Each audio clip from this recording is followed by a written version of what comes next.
more about it. As Mark said, it's a lot of work doing something like this. And the design sprint, the 4 or 5 days, is just the tip of the iceberg over there. So I just want to quickly take you through what doing design sprints really mean, and then I'm going to let Which share their experience about it. So this is just a typical project that we do when we run design sprints. And it always starts with a kickoff, right? It looks like design sprint is 4 days. It's actually, I hate to disappoint, but in most cases it's a lot longer than that. And it always starts with a kickoff. And it starts with where companies, organizations typically are. It starts with a lot of unknown, and it's all about looking at what data we have, whether it's qualitative or quantitative, putting it together, extracting the insights, playing detective, especially in big companies, to find out, okay, who's working on that problem? Like, do they even know they have a problem? So finding the stakeholders is one of the big things that we do. And then based on that, we put together what we call a problem framing agenda, which we then use in a problem framing workshop. What does it mean? It means that we get stakeholders from around the company to agree on the problem, prioritize, and give their buy-in, to get their buy-in. That's what we're trying to do. At the end of it, we're very much aligned on what's a core opportunity. Why is this important? It's really important because you don't want to have design sprints or any kind of workshops in a company not linked to really strategic objectives or goals of the company. So this way we ensure that we address with design thinking, with design sprints, with creative problem solving, we address actual business problems. And not only that, but we also make sure we map them to a real customer problem as well. So that's what we're doing up to this point. And then there's the preparation. Once after problem framing, we know what we know and we know what we don't know. So we're trying to fill in those gaps and then just make sure that we get everything in place for a design sprint. That means logistics, getting the right experts, the right people, scheduling everyone, even finding the room. That could be a very challenging task to do. So this can take anything from 1 to 3 weeks. And then finally, the design sprint is the fun bit of it, right? Where you get to solve a problem, which is the 4-day process Mark just took you through, right? Where you get a multidisciplinary team and you use their expertise to come up with a prototype which you test in 1 day with 5 users. Something very important after a sprint is how you follow through, and that's why in problem framing you need to have the stakeholder buy-in, to have a plan to implement. But that's what we do after the sprint. We capture everything in the form of reports, and we use this as a narrative to then maybe sell the process more in the company or onboard the teams that are going to actually work and execute whatever solutions we come up with. Because the sprint should not be about just prototypes and then it's done. It should be about something tangible that you want to build in your company. So yeah. We teach companies how to go through this process through this training program that we have. It's a 3-course training program on problem framing, design sprints, and advanced facilitation. Which went through. But you will see that I think that's and we're going to I'm going to end my talk. We're going to see training is just a part of it, the workshop. The hard part is afterwards, and that's why we want to have this event and meetup to see that there is no trainer or no consultant that can teach you how to do this entirely. It's a lot of hard work you need to do, and I think Which just did it, and they're still doing it. And Hey, so my name's Anne, so I'm Principal UX Designer at Which. And I'm going to introduce this today, but what I'm really going to do is do a team effort. And got people from around the teams who've been implementing design sprints and problem framing to give you some kind of insider knowledge and tips and some of the things we've been doing to kind of hack and work around some of those nuances that happen when you're trying to implement and scale this kind of thing in an organisation. So obviously, we want to deliver great experiences to consumers all of the time. However, the thing that makes us able to deliver those experiences is being able to make great decisions. And often, if we can't make good decisions quickly, that can hamper what we deliver. So actually what we're talking about isn't so much designing solutions, but designing decision making and finding structured ways to help the organisation make good decisions. You know, decision making can be really fuzzy. Like, who's involved? Who makes these decisions? How many people? There are so many decisions that happen across the kind of life cycle of designing, delivering a product, that we need to make sure that decision making is really tight and is really working, and that people are working together. So the challenge we really set ourselves is how might we design decision making to be more effective and more efficient. So our journey through design sprints has been around 2 years. And I'd say, so the dark purple on here is your design sprints, and the light purple is problem framing. And so back in 2018, we were looking at doing design sprints. We were literally saying, when can we run these design sprints? We're really excited to do this stuff. So we just head straight on, read the book, 5 days, you know, and you know, actually at that point we were having something like, I think our first sprint, 22 people wanted to be involved. You know, it was really tricky to stop people being involved actually. There was a lot of energy. So in that beginning period, we got loads of excitement and we did enough to sell it in. But our first sprint didn't end up delivering anything. And it wasn't because the idea wasn't very good. In fact, we didn't get to test it. And it harks back to what John was saying about the fact that if you don't have that alignment in the beginning, you're not going to end up delivering at the end. So you don't have an experience, you just have an idea. It's just an idea until it gets into the consumer's hands. Then it's an experience, then there's an interaction. So ultimately, great for selling it in, but what we did was we then started to work with Design Sprint Academy and understand this kind of separate problem framing approach.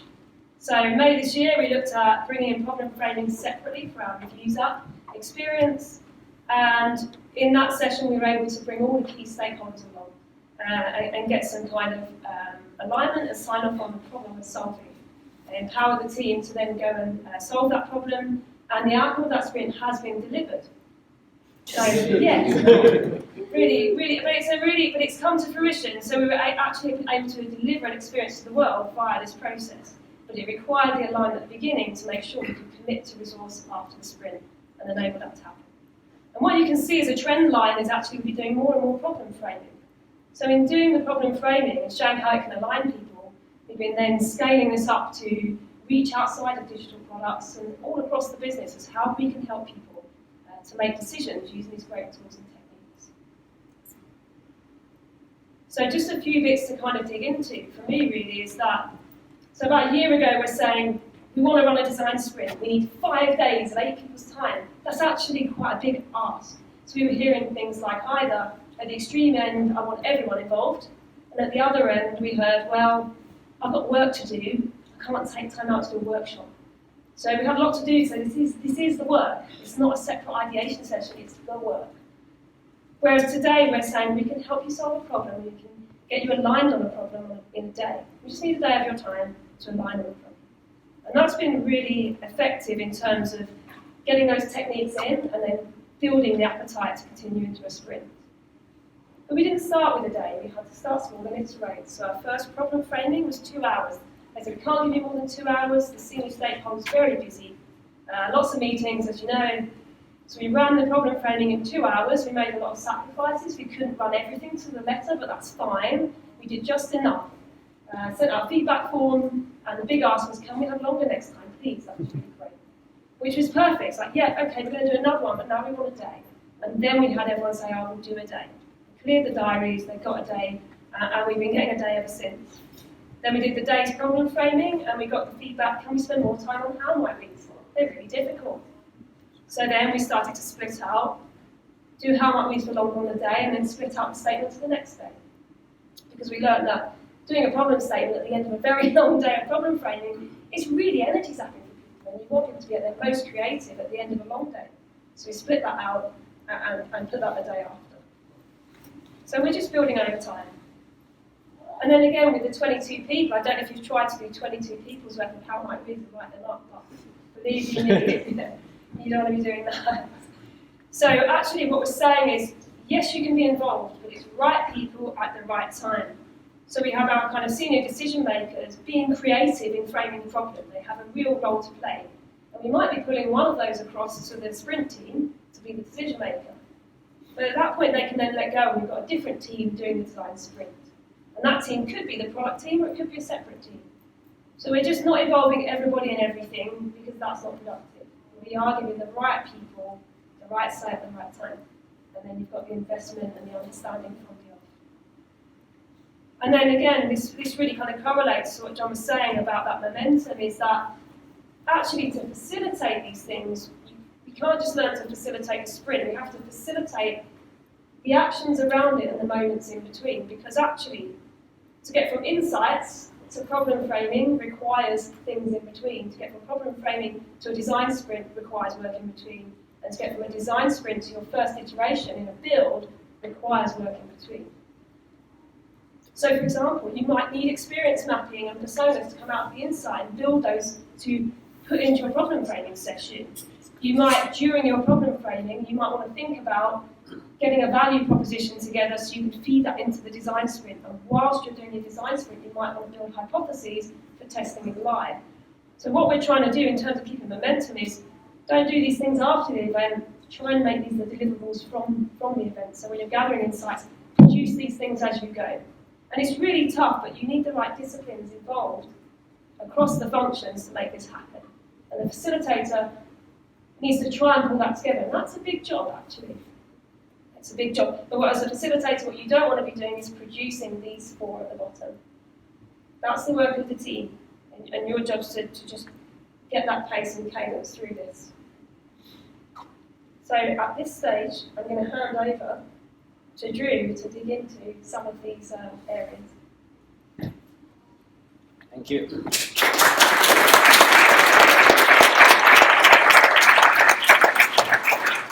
Hi, yeah, so my name is Drew. I'm the user experience design team lead of Which, and spend quite a fair amount of my time doing facilitation of design sprints, and also doing a lot of work on problem framing, as Andrew's mentioned.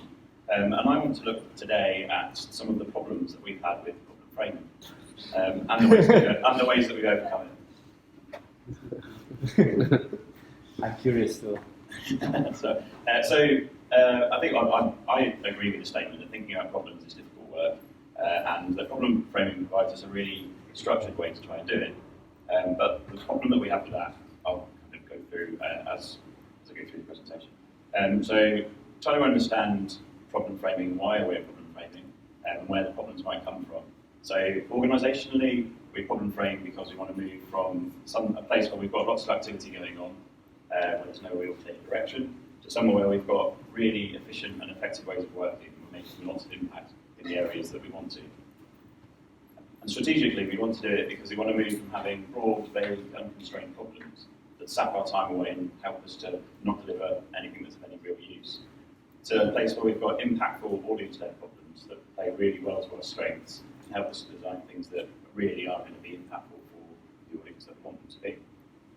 So whilst we were doing problem framing, we encountered some problems. And one of those was that we realised that there was insight that wasn't making it into our sessions. So specifically, this was between being able to get the customer and business context whilst we were in the problem framing sessions.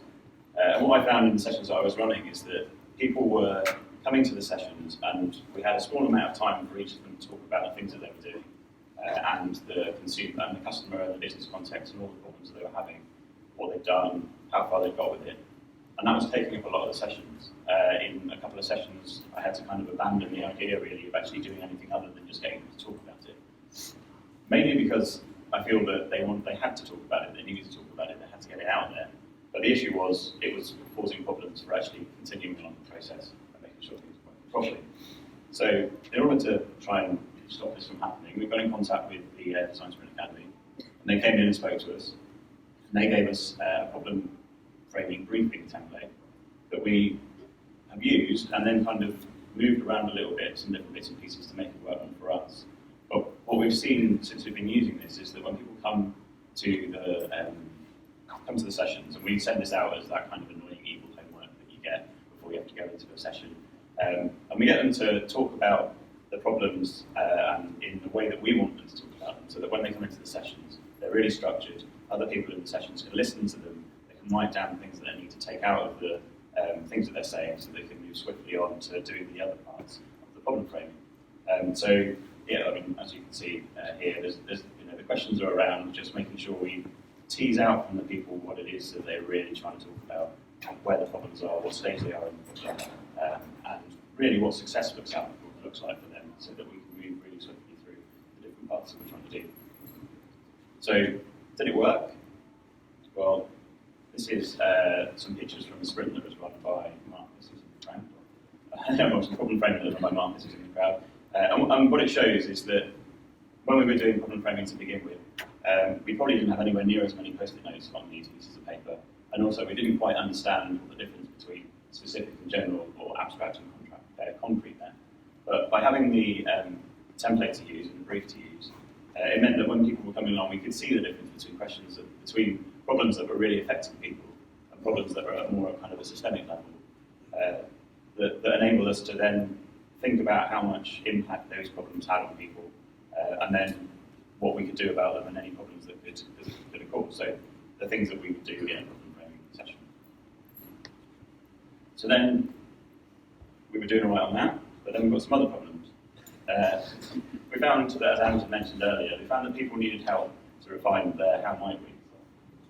And specifically, we found that they needed help moving between how might we's and the problem statement. They found it really, really difficult. There was lots of going around in circles. There was lots of stopping and returning back to kind of previous steps to try and understand what was happening. And it was taking up a lot of the time from the facilitators trying to kind of sit down and say, this is what we need you to do. And you know, if I'm honest too, there are times when I wasn't exactly sure how to get from how might we to a problem statement, and I needed some help with it. So I looked outside, see what I could find, and I found some design thinking, design thinking help that I thought would enable people to build up their confidence by giving them a way of thinking about the problems that they had in terms of things that would be useful to understand what the actual problem is and how we could get to solve it.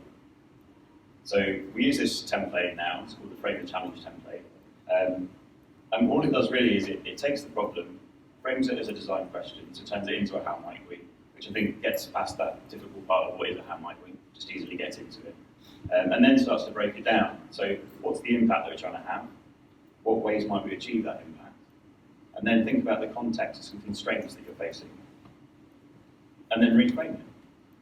And I think for me, one of the best things about this particular process is that you get people moving from just talking about their customers to actually talking about other people who might be their audiences. So, did it work? Yes, it did. So, we saw really good improvements. So, from, as I mentioned earlier, the broad-based unconstrained problems, like we want to make sure all consumers benefit from straightforward resolutions to problems within a world-leading consumer rights and protections framework, which is an admirable thing to want to be doing, but it's quite all-encompassing. We're moving to something more like how might which compel good business practice and drive regulatory change so that consumer problems are prevented or frictionlessly resolved. So the thing that comes out in this one for me is that we moved away from actually talking about doing something for the consumer and actually doing something about the thing that we want to do for the consumer. So what we're talking about here is actually compelling good business practice. So that's not talking to consumers, that's actually doing something in a different space, talking to businesses and getting them to change the way that they act, so that as a result of it, the consumer's problems are either prevented at the beginning or that they can be resolved really easily. Luckily enough, we weren't the only people in our organisation that noticed that we were getting some improvement.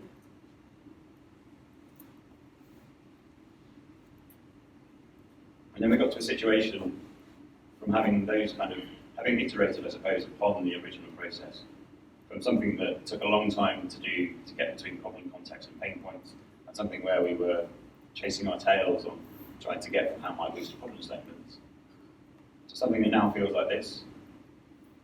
A really nice process. We get through things, our timings are good, and everybody comes out at the end with a decent problem statement and something that we can really work with in the future. And they end up looking like this. Lots of people doing lots of work, thinking about problems, doing that really, really hard work, and helping us to create solutions that really work for us. I'd like to move over to Lewis.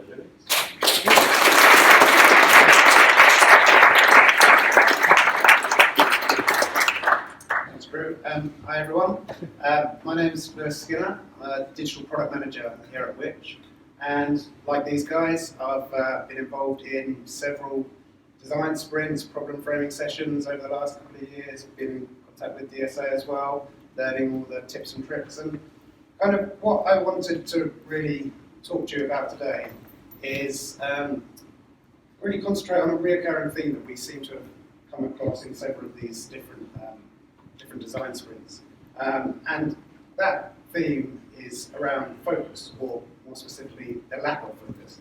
So we've noticed, you can go into a design sprint with all the Google in the world, come from the problem framing sessions, but if the design sprint team don't really see what the focus that we're trying to achieve is from the outset, then we end up going off on all sorts of tangents. So really our main observation was, a shared focus is really needed before, during, and after design sprints if they're going to be successful. The before bit, like I said, coming out of that problem framing session with those outcomes during the session itself, during design sprints, there's all sorts of opportunities for users to think a little bit outside the box, go off and ideate on their own, and you really need to be careful that we're maintaining that focus throughout. And then after, actually, the design sprint is, like we just said, those 4 or 5 days in the middle there, but there is a lean development cycle that we want to implement on the back of that. How do we make sure that the product team, the development team, is focused enough on the right things to build something effectively? So I'm just going to take you through a few scenarios where these lack of focus may arise throughout the design sprints, and really give you some tips that we've kind of worked out as a team and we implement now wherever possible that keeps us on the straight and narrow, really. So up first, during a design sprint, there's plenty of diverse exercises. These are great, these are brilliant, they encourage thinking, creative thinking, and space to ideate. But it also opens a little bit of room for sprinters to go off on a tangent.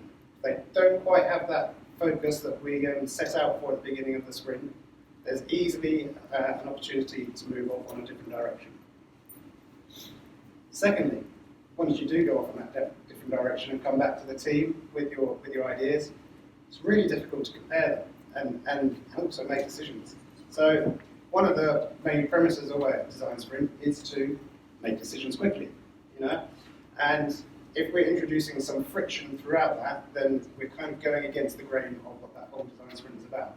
So again, keeping that focus narrow not only helps us compare those ideas for the heat mapping exercises, the dot voting, but also helps the decision maker move the design sprint along and keep that momentum going.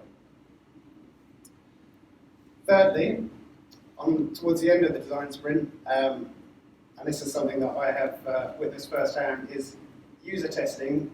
The observation room just becomes a sea of post-it notes. It's great, there's loads of insight going on, but is it the right insight? Is it what we want to know? Is it really proving those hypotheses that we've set out in the design sprint true or false? Is it the information that we want?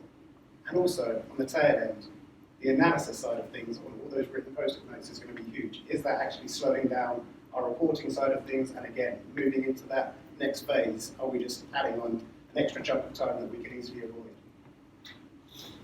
And the final issue really is what happens after the design sprint. If you don't have focus coming out of the design sprint, then what are you going to work on?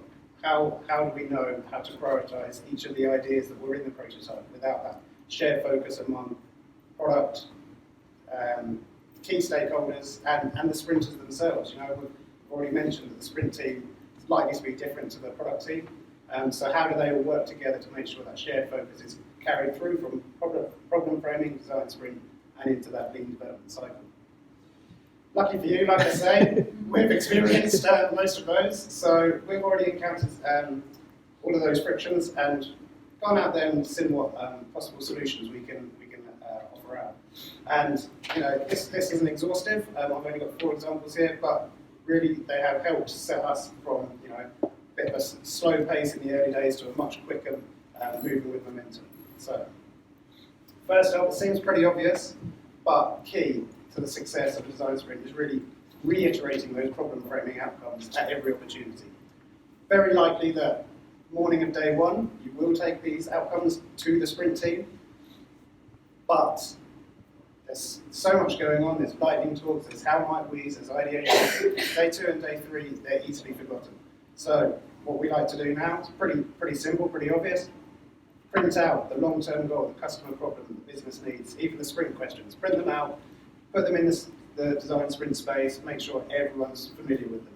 And we've also more recently gone to the extent of getting the sprint team to write them down before they go off on their diverge exercises. Just helps ingrain it in their mind and make sure they stay on that track. Secondly, and I think Ange touched on this earlier, creating measurable test hypotheses actually during the sprint. So we actually took some time in the recent Reviews App design sprint that while UX and design and a few of the other sprinters were prototyping, product manager and the rest of the team were working on hypotheses, test hypotheses. So we've got a great little template you can see on the left-hand side. You can find them online everywhere, but essentially really need the top line there is all about, what is that customer problem? What is that pain point, friction point that we've observed? What is the proposed solution? What will be the expected outcome for our target audience? And how will we know whether that will be true or not? So what metrics are we going to follow? The key point here is that the bottom bullet that you can see isn't really listed on many hypotheses templates, but it's something that we thought was really valuable to bring in an early stage, is what is that biggest risk that could prove these hypotheses to be false. So, we're making a head start on the test plan before we've even got our prototype in front of user testing. You can see example hypotheses on the right-hand side there. We've got 5 here that came out of the Reviews App design sprint. Each of these had a one-pager following that format. And actually, when I was putting this together, I thought, why did we have 5? Did we just lose focus ourselves there? Maybe, this was a sign that should we have run a second prototype to tackle a couple of the other hypotheses? Should we just, limit ourselves to 2 or 3 to make sure that we do stay focused? And then I come on to a couple of kind of what I call ready-made tools. Design sprints, relatively new in the world of UX and product, but actually they've been around long enough for there to be plenty of tools online freely available for anyone to use. So when we were having issues with the observation room in user testing, had a quick look around to see what tips and tricks there were out there. We came across this voltage control sprint scorecard. May or may not be right for your purposes, but we really found it valuable. So essentially what you do here is reframe your sprint questions into a yes-no format. They're taken in to the observation room in an Excel format. And during the user testing, all observation participants, mark down whether those questions are true or false. And what's great about this, as you can see from the black bars, is that it collates all those results from the observers, and you instantly see what parts of the prototype are working, and what may need a bit more effort, more user testing, a bit more work to refine, and it gives you an instant gauge of how that prototype is performing, which I think is super valuable, especially when you compare it to that sea of post-it notes that we were going to have to spend hours writing up. That's not to say, obviously, that we don't want the more traditional observations written down as well. It just helps kind of, again, stay focused. And then finally from me is, okay, you've finished user testing, you come out of it, you've got all your features, what next? How do we prioritize these? How do we know what to focus on next? Again, another ready-made tool, this time by Intercom, is a method of prioritization called RICE, standing for Reach, Impact, Confidence and Effort. So here, it actually breaks it down quite simply. As a team, kind of try and understand how many of your target audience is actually going to reach out to. So I think the traditional tool actually says to put in unique users. We kind of brought it back a bit, simplified it again, and actually what percentage of our target audience is it going to reach. Impact, it's just on a high to low scale. how many of those target audience, how much of the target audience will be impacted, and crucially, the test hypotheses that we wrote earlier had all those metrics in. This impact has to talk back to those metrics. On the bottom there is effort. So again, this in the traditional tool is, that some of you may have seen, is actually referred to as man days. How many working days is it going to take to build? And that's UX, design, development. Again, we've stripped it back again. We gave it a rating out of 10. Just try and simplify things so we can keep the momentum going. Perhaps when this has been a bit more ingrained and a bit more confident with it, we can move to those more complex tools. But for now, this is working out really well for us. So once you've got all of those data points, multiply out the reach, the impact, confidence levels, and divide it by the effort. And so the one thing that is slightly different on this tool than many other prioritization methods that you've probably seen is this confidence box. This confidence is actually the confidence that you've got in the numbers that you've added to reach, impact, and effort. We're still in kind of the discovery phase. Nothing here is certain and set in stone. So having that confidence layer really helps us get a better understanding of what the outcomes potentially could be. So as you can see from the spreadsheet, you get a RICE score which assigns to each of your features. You can list that by order. Obviously, this is not by any means the definitive list of the order that you have to work through. As any kind of prioritization, you have to add a layer of common sense and tech dependencies, that kind of thing. But what it does really enable is to remove any bias. So you know exactly what to focus on without putting any bias on your product. On that note, I'm going to hand it over to Christy.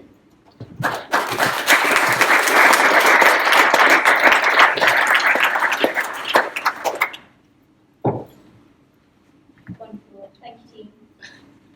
So, the team talked quite a lot about problem framing and our technical approach to it. I'm going to give you a little bit more about our organisational context and why we've chosen to take this route. So, in true problem framing fashion, let's start with the problem.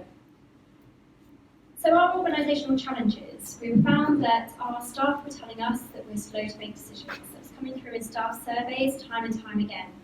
Also, when we were entering into developing and designing products, the team was saying, this just isn't moving quick enough. We're not sure who actually is making these decisions. Also, as said before, we weren't actually sure that everyone understood the problem we were trying to solve. We had a lot of focus on delivery and outputs, so that's how we were measuring ourselves, rather than the quality of what the outcomes were that we were defining to achieve. We also had a senior team who were quite anxious about they needed to be responsible for actually creating the solution, rather than defining the problem for the team and giving them challenges and empowering them to solve it. Quite often we find other teams will come to our digital team with, here's a solution, go build it for me. This is an app that I've run. And in the past we've been guilty of fully working up product solutions, putting them out to market before we really understood whether there was a market for it. Gold plating it, spending a lot of time developing it, and then finding only a few people wanted to engage with it. But even at the times when we thought we were successful, actually there's a lack of clarity around what success was, because we didn't have a shared understanding around what the problem was. The team were like, yes, we've done this, we're great, we're doing really well. And a lot of other stakeholders would be like, oh, that wasn't what I was expecting. That's not quite what I thought I was getting out of the solution.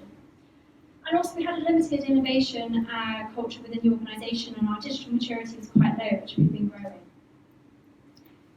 So we tried to start to teach the organisation to love the problem rather than the solution, and that's where problem framing has really been successful for us.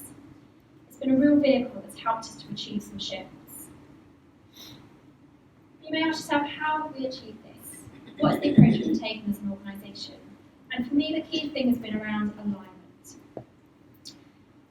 It's been the most powerful thing in embedding problem framing for us. It's, as Ange said,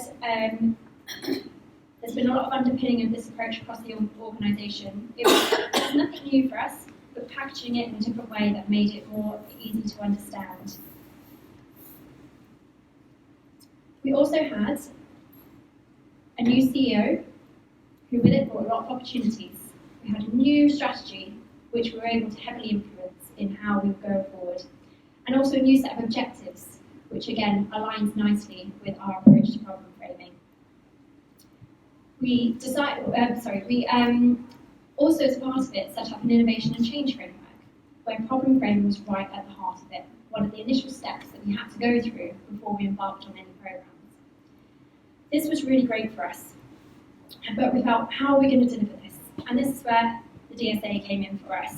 We did some training to create a network of facilitators across the organisation that could actually deliver this and help the organisation through it.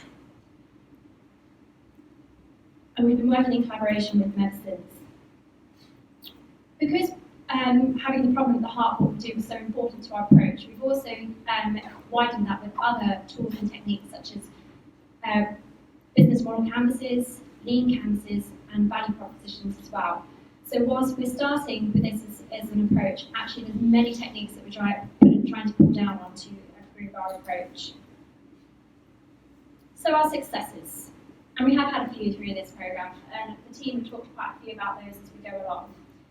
But really what it started to do for us is shift those mindsets and behaviours of the organisation. So rather than coming to with us now with solutions, people are coming and engaging and asking about problems. How can we help them define and really understand them before we embark on them? And what that really does is it actually allows us to really look at the opportunity cost of what we go after.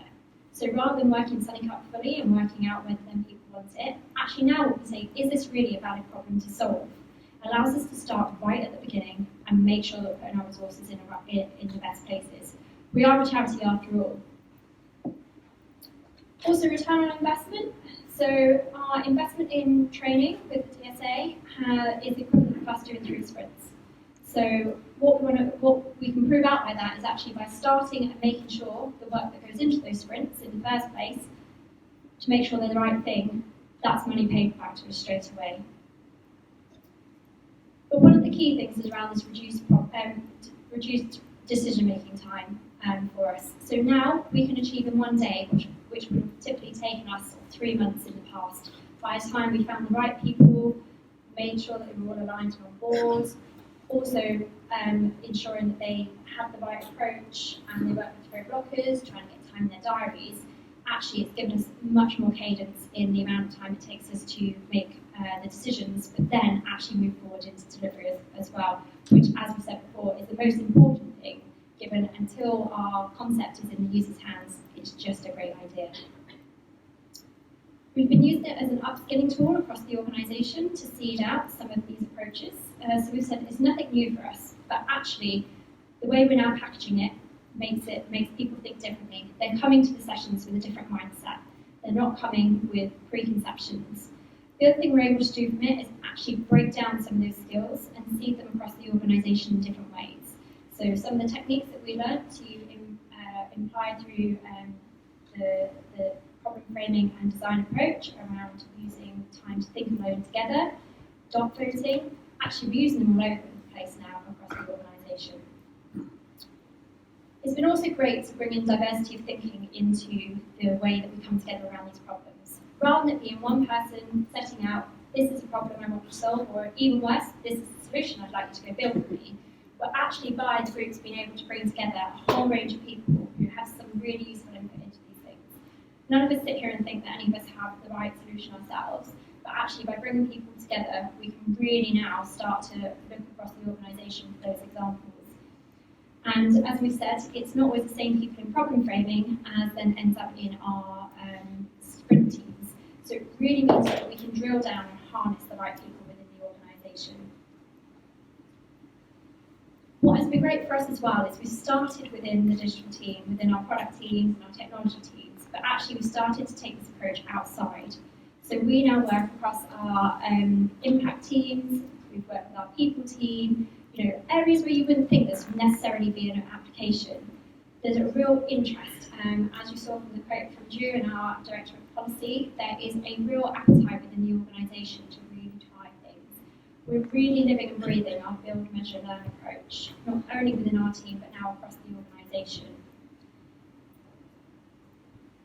And I think what else has been really handy for us is our ongoing collaboration with the Design Sprint Academy, where actually this hasn't been a, hey, here's some training, off you go. Actually, not many weeks go past before I'll drop John an email and say, hey John, I need a template for this, or What do you think about that? So it's been a really successful approach for us in terms of that ongoing relationship to really help us. So you might be thinking to yourself, well, what next for us? Really, for us, it's now around scaling. As the team have explained to you, we've been sort of trying this, we've kind of proved it out as a POC now, and we're looking in the new year to do some more training. So we have 12 facilitators across the organisation, with a further 12 people sort of trained in tasters around problem framing and design sprints. We're looking to do another round in January with wider participation across the organisation, so now taking it outside the digital team to really show how we can really use these tools and techniques. We're also now trying to hone our skills and become more efficient. So the team have showed you some of the templates that we now use. We're building our own based on either things that we can get from the DSA or other things that are out there on the internet and adapting them.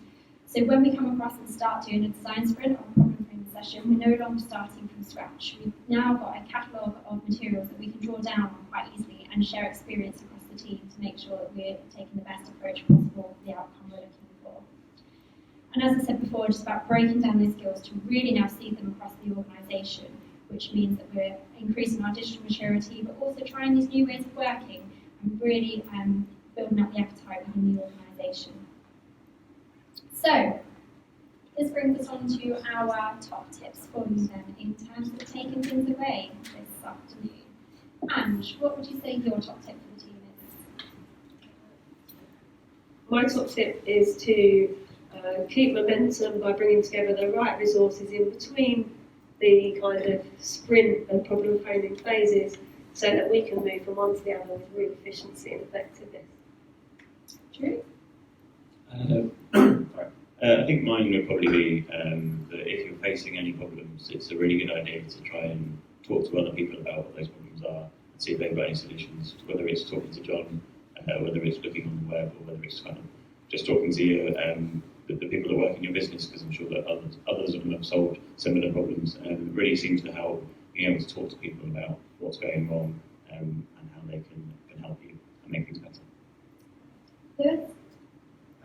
I think, well, my presentation talked a lot about a shared focus and keeping the focus narrow, but I think probably top tip that you can all kind of do straight away really is to see what templates are out there online. It's super easy. There's so many prioritization techniques. There's so many different hypothesis templates. See what works for your organisation, and if needed, tweak it and take it away with you. And like Christine says, bank it for next time, because the next design sprint you'll want some resources and you'll have them there ready to take away with you. Lovely. And I think mine would be most importantly around alignment, in terms of if you're looking to sell this into your organisation, if you're not already using it there. What's really been successful for us is with the new strategy and the new objectives, the way that we've been able to heavily influence them to ensure that actually there's alignment between this approach, the successes it's making, and the overall outcomes of the organisation that we're trying to achieve. Lovely, right, we're now going to move on to a Q&A panel for you now. So I will join the team, and I think, John, you're going to join us as well? If you want to. Absolutely. So we'd like to open the floor for any questions that you might have about any of the presentations we've had this evening, or any burning questions that you might have around our approach, and we'll see if we can answer them for you.